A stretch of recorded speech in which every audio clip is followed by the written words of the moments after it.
Good morning, welcome to Headline Focus here live on Core Politics with me, Rob Double. It is Thursday the 26th of July 2018. Let's have a look at what's making the political news today. We are in recess, but there is still a lot of news, particularly on the Brexit front. And this was always arguably going to be the case. Where is the line between the European Commission, say, in the Brexit negotiations and how the Brexit negotiations go between the UK and the EU?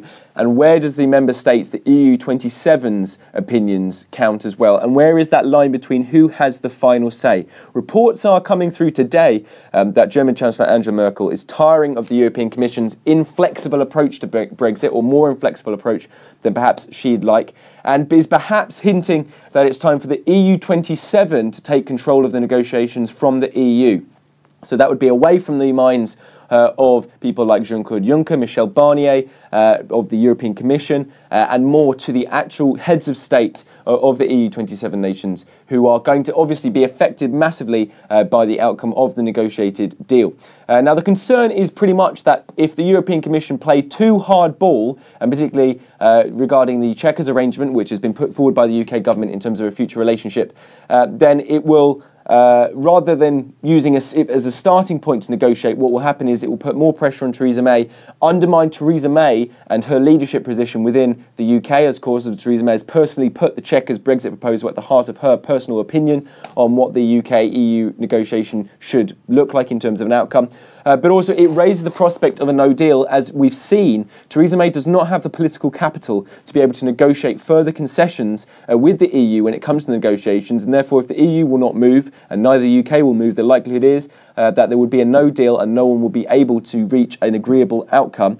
And the report coming through from from Politico, from a official, that it is time for leaders to have a serious discussion in the European Council. Now, when would this actually possibly be? Well, it's been tipped that in the Times that the informal EU summit in Salzburg on September the 20th could be the first time the EU27 get together and say, we are actually going to be taking control of these Brexit negotiations. We are going to be leading the progress alongside our counterpart in the UK, the Prime Minister, Theresa May. There's no final decision, and it's actually for the European Council President Donald Tusk to be able to coordinate as well. But certainly an incredibly important and very interesting aspect of these Brexit negotiations you should be aware of, which is happening in the background. It, of course, works with the UK's recent announcement that the Prime Minister is taking personal control of the Brexit negotiations in the UK in an EU perspective.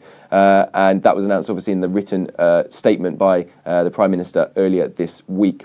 Let's look, though, at what the current situation is now with regards to Dominic Raab, the Brexit Secretary, and also Michel Barnier, the European Commission chief negotiator really of the EU. He returns to Brussels for another day of talks with the European Commission and, of course, Mr. Barnier. And they're going to have their first joint press conference. Now, you remember the David Davis and Michel Barnier set-piece press conferences of recent times. It's going to happen roughly in the late afternoon, perhaps going to be more or maybe even less pleasant in terms of the atmosphere in the room as between David Davis and Michel Barnier.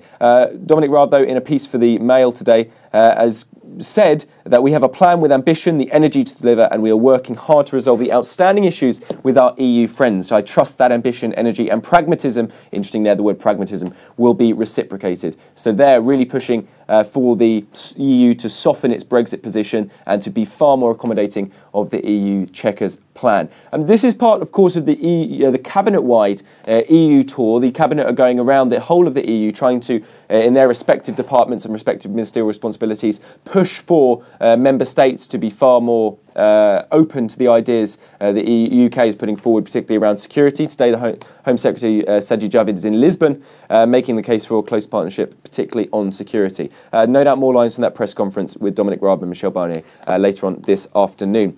And finally, Lib Dems perhaps might be in a bit of a turbulent time. Reports are coming through this morning that there's a top-secret Lib Dem meeting tonight. Obviously, by top secret, it means the whole of the UK press know about it, which the discussion will be had about the ousting of Vince Cable as leader of the Lib Dems. Now, he's obviously been there since Tim Farron stood down, replacing him possibly with rising star in the Lib Dem movement, Layla Moran. Now, this is just rumours at the moment, and it's been reported just as rumours, but something no doubt you should be aware of. There has been rumblings, despite the Lib Dems okay local elections performance in London, that the Lib Dem party, the party most against Brexit, has been failing to break through to that 48% in terms of the electorate and failing to get the real momentum behind them in order to become an effective third party and to try and claw back what they had before the times of the coalition and before the times of the 2015 general election. Now, the key line, if you remember from a few weeks ago, or rather I think it was last week,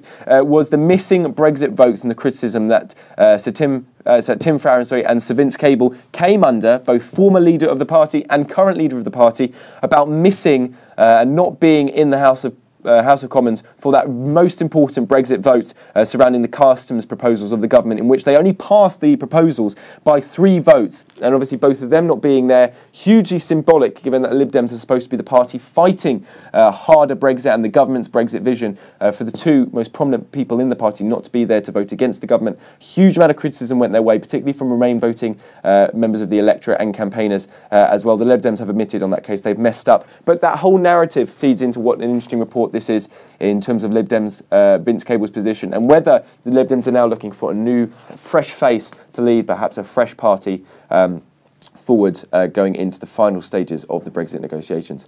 That's pretty much it for today, and indeed for the rest of this week. You're up to date. Don't forget you can find all the latest on what we're doing here on Core Politics on our Facebook page and Twitter right here. We'll be back for another update of what's going on during recess on Monday, so we'll see you then. But from me and all the team here at Core London, have a fantastic rest of your week. Hope you enjoy the sunshine, and see you on Monday round about 9 o'clock.